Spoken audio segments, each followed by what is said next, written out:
Imagine doing everything exactly by the book. You went to college, you climbed the corporate ladder, and you even took on a second job to get ahead. Today, you check your bank account and you see a combined salary of $124,000 a year. In almost any other era of human history, that number meant you made it. It meant a 3-bedroom house, a manicured lawn, financial security, and a definitive piece of the American dream. But then you open a real estate app. You look at a modest, slightly outdated starter home in your area, and you click Calculate Monthly Payment. And just like that, the math hits you with a harsh reality check. Even with 6 figures flowing into your account, the bank tells you that you are fundamentally, unequivocally priced out. Does that sound like an exaggeration? If you're a young professional trying to buy your first place right now, you know it's your exact reality. We've entered a bizarre economic twilight zone where the traditional markers of success no longer yield the traditional rewards. High earners are trapped in a state of perpetual renting, watching the property ladder get pulled up just as they reach for the bottom rung. This isn't a hypothetical worst-case scenario. This is the exact situation facing a 25-year-old guy named Owen. His story exposes a massive fracture in our economy, a phenomenon I call the boomer housing rift. Hey everyone, welcome back to the Frugal Hacker channel. I'm your host, and if you're new here, I break down the complex economic shifts that affect your actual wallet using data, system hacks, and real financial engineering. Today, we are tackling a question driving millions of hardworking young adults to complete frustration. Why does making 6 figures in 2026 feel like you're barely scraping by? If you listen to old-school financial media, the narrative is always the same. They'll tell you that if you just stop buying your daily iced latte, or if you cancel your streaming subscriptions, you'll magically have enough for a down payment. But let's be honest, is it really the coffee, or is there a deep structural failure in the market that the older generation is completely blind to? To understand how deep this rift goes, we have to look at Owen's story, which recently went viral on The Ramsey Show. Owen works 2 jobs, pulling down $124,000 a year. He is disciplined, aggressive, and has 0 consumer debt. By every historical metric, he is killing it. Yet, Owen called into the show in a state of sheer panic. Despite his high income, he is completely locked out of the housing market. He is living like a broke college student, sacrificing his weekends, watching every penny, and still, the math won't work. But here is where the story takes a sharp, generational turn. While Owen is grinding out 60-hour weeks just to watch home prices outpace his savings, his parents are sitting comfortably in a home valued at $650,000. When Owen talks to his parents about his struggles, there's a massive disconnect. They look at his $124,000 salary and say, just cut back on your lifestyle, save a bit more, and buy a house like we did. But they are viewing the world through a 1980s lens. They don't see that the gap between what a young professional earns and what a starter home costs has expanded into an uncrossable canyon. Owen's frustration isn't about entitlement. It's about a mathematically verifiable betrayal of expectations. He did everything right, but the goalposts were placed on a completely different playing field. All right, let's step away from the emotional frustration for a second and look at the cold, hard data. If you talk to anyone from the baby boomer generation, they'll inevitably tell you about how they bought their first house making a modest entry-level salary. For a long time, younger generations assumed this was just classic nostalgic exaggeration. But as a frugal hacker, I don't care about nostalgia. I care about numbers. And when you run the historical data, you find out that the older generation isn't making it up. They really did have it on easy mode compared to today. Let's look at the baseline metric of housing affordability, the home price to income ratio. This is a simple equation where you divide the average price of a home by the average household income. It tells us exactly how many years of gross salary it takes to purchase a standard American home. In the 1970s, that ratio sat at a highly manageable 2x. Think about that. If the average household income was around $10,000, a standard starter home cost roughly $20,000. A single earner could realistically save up a down payment in a year or two, take out a short mortgage, and own the asset outright before their hair turned gray. Fast forward to early 2026. The home price to income ratio hasn't just ticked upward. It has completely exploded to a staggering 6x the median household income. Salaries have moved at an absolute crawl, while housing prices have shot into the stratosphere.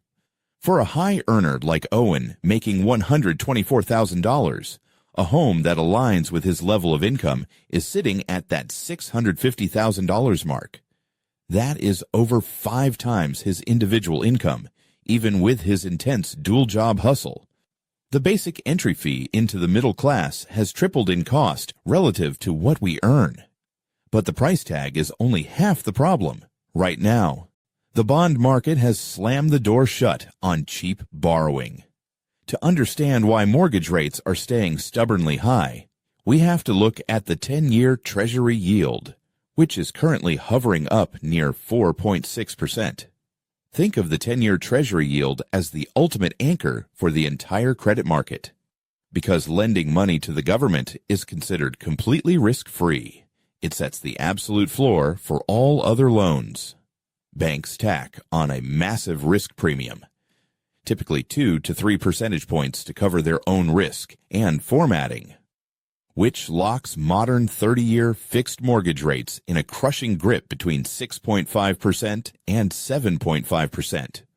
When Owen runs the numbers on a $650,000 home at a 7% interest rate and tax on those high modern carrying costs, his estimated monthly payment screams past $4,600.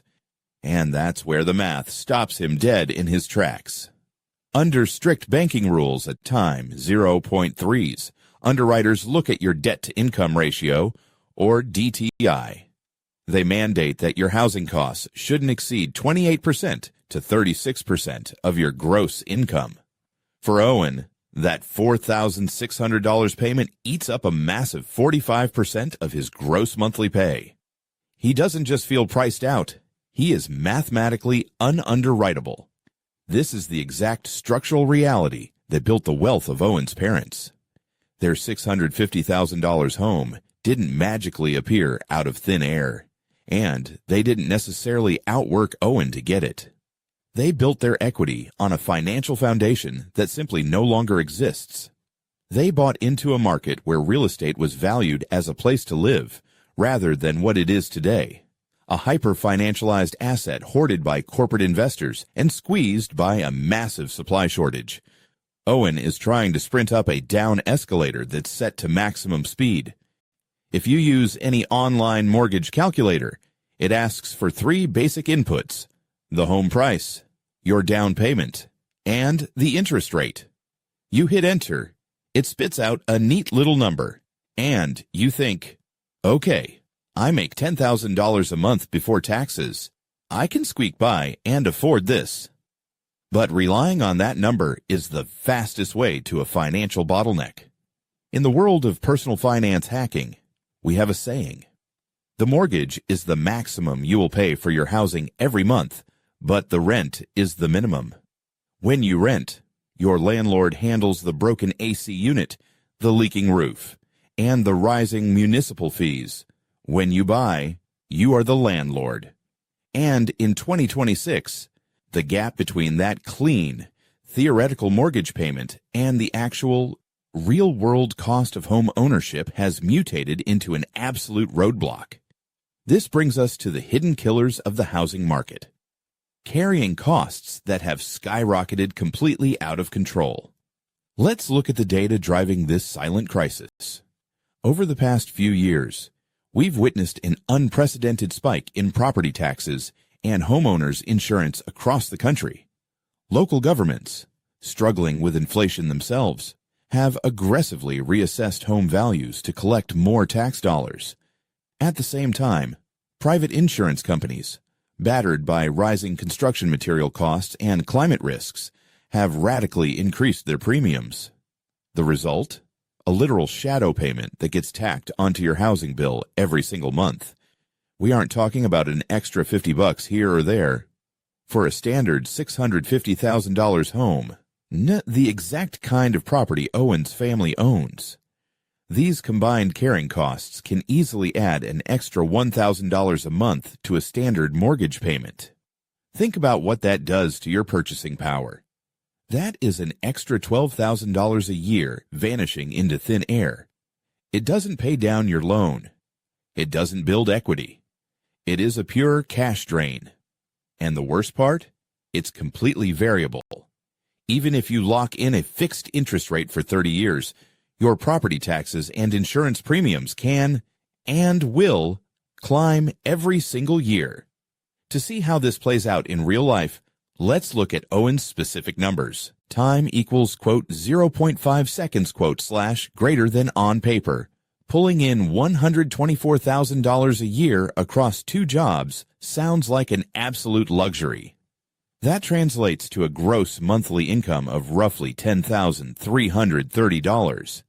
But let's track where that money actually goes before it can even touch a down payment fund. First, withholding and taxes take their portion. After federal income taxes, state taxes, Social Security, and health insurance, that $10,330 is immediately chopped down to a net take-home pay of around $7,200 a month. Now, remember, Owen is living in the modern rental market, where the baseline rent floor for a decent apartment in a metropolitan area is hovering around $2,500 a month. Add in another $500 for high inflation groceries, $300 for utilities, and $400 for gas, car insurance, and basic transportation to get between his 2 jobs. His unavoidable living expenses total $3,700. Subtract that from his take-home pay, and Owen is left with roughly $3,500 of discretionary income each month. This means Owen is sitting on an absolute gold mine, a potential savings rate of nearly 48% of his net take-home income. If he keeps his head down and protects that cash, he can stack wealth faster than 99% of the country. Yet, when you trap an entire generation of high earners in a financial loop where hard work no longer guarantees basic milestones, you don't just change their balance sheets. You change their minds. And we can see this psychological shift playing out right now in the national economic data. In early 2026, the national savings rate plummeted to a historic low of just 4%. Think about how wild that is. We are living in an era with historically high wages, booming tech sectors, and an infinite number of side handles. Yet, as a nation, we are saving less of our income than almost any other point in modern history. Now, if you ask out-of-touch talking heads on cable news why this is happening, they'll give you the standard, tired explanation. They'll blame lifestyle creep. They'll point to young people buying designer clothes, booking experiential vacations, and driving up credit card debt. They look at Owen's situation, making $124,000, and they assume he must be secretly blowing his money on luxury items. But as a frugal hacker, I like to look past the surface-level blame and analyze the actual system. The data shows that this isn't a widespread moral failure or a sudden lack of discipline. It is a completely logical psychological response to a broken game. Let's look at the actual math of what's eating our income. It isn't the $7 coffee. It's the fixed cost of survival. In major cities where the high-paying jobs actually exist, the baseline rent floor has stabilized at an astronomical level. When your basic apartment costs $2,500 a month, your savings potential is already structurally compromised before you even think about having fun. But there's a deeper psychological mechanism at play here, and it's something social commentators and economists refer to as nihilistic spending or severe present bias. Time 0.5s. When Owen looks at the housing market and realizes that even after working 2 jobs and sacrificing his entire personal life, he is still years away from underwriting a house that keeps getting more expensive. His brain does a quick risk-reward calculation. If saving half of his income still leaves him locked out of the American dream, why suffer? Why live like a monk if the prize at the end of the tunnel has been completely removed? So, instead of saving that extra cash for a house he might never get to buy, he spends a fraction of it on a weekend trip, a dinner out, or a nicer pair of shoes. It's not that he's financially irresponsible. It's that he has realized the traditional path to wealth accumulation has been artificially gated. This is the exact root of the massive generational disconnect. When Owen's parents tell him to just save harder, they are operating under the assumption that the relationship between saving and purchasing power is still linear. In the 1980s, if you cut back on your lifestyle and saved an extra $10,000, that money had immense leverage in the real estate market. Today, cutting back to save an extra $10,000 feels like trying to empty the ocean with a plastic bucket. While you're saving that 10 grand, the macroeconomy is pushing the price of the average home up by $30,000 or $40,000 in that exact same time frame. The older generation looks at the 4% national savings rate and sees laziness. But I look at that 4% and see a generation that has run the numbers and decided to stop playing a game they are mathematically guaranteed to lose. So, what is the ultimate play here? If you find yourself in Owen's shoes, pulling down a great 6-figure salary but hitting a literal brick wall in the housing market, you have 2 choices. You can do what Owen did initially, spiral into a cycle of generational resentment. Look at your parents' $650,000 home and assume the system has completely robbed you of a future. Or you can take a deep breath, look at the economic chessboard, and realize that a broken blueprint simply means it's time to build a better hack. Because here is the brutal truth. Resentment is not a financial asset. It doesn't pay interest, and it definitely won't fund a down payment. If you channel your energy into being angry at the older generation, you're going to look up in a few years and find out you're still renting, while housing prices, property taxes, and inflation have moved even further out of reach. To win in this economy, you have to stop playing the game by the old rules. You have to treat the national savings rate decline not as an inevitability, but as a statistical trend that you are personally going to bypass. The first step to hacking this market is a psychological decoupling. You have to stop matching your lifestyle choices to the national average. If the average American is saving a measly 4% of their disposable income, your goal as a frugal hacker is to build an absolute firewall around your cash flow. For Owen, that means protecting his elite 48% savings potential and running a strict, aggressive, percentage-based budget on his net take-home pay. Instead of giving up because a $130,000 down payment feels like an impossible mountain, Owen needs to automate a massive chunk of that leftover cash. Time equals, quote, 0.3 seconds, quote, / greater than Nihilistic. Let's say $2,500 a month. Straight into his housing fund, while still leaving himself a solid $1,000 breathing room buffer for life's emergencies. Now, where do you put that cash?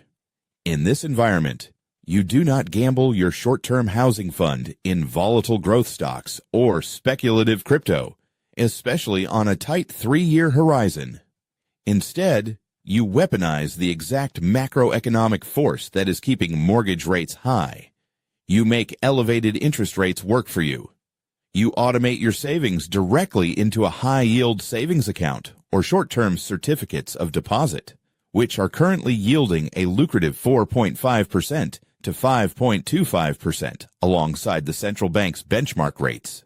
By automating $2,500 a month on payday into those yields, Owen would stack over $90,000 in cold, hard cash in just 3 years, heavily accelerated by compounding interest. But you also have to run the geography math. Owen is working in upstate New York, an area notorious for high property taxes that can easily rival your actual mortgage principal. If the carrying costs in your immediate zip code are artificially punishing your ability to build wealth, the ultimate frugal hack is a geographic pivot. Look for adjacent markets where the tax-to-home value ratio shifts back in your favor, allowing more of your monthly payment to actually pay down your debt instead of funding local municipal deficits. The bottom line is this: the boomer housing rift is completely real, and the traditional American dream has been structurally altered. But a high income of $124,000 is still an incredibly powerful economic engine. When you stop chasing a housing market that doesn't exist anymore, protect your personal savings rate, and price the true carrying costs rather than the sticker price, you stop being a victim of the system. You become the developer of your own financial freedom. Let me know your thoughts down in the comments below. Are you feeling the housing rift in your city? Hit that subscribe button for more data-driven financial hacks here with the Frugal Hacker.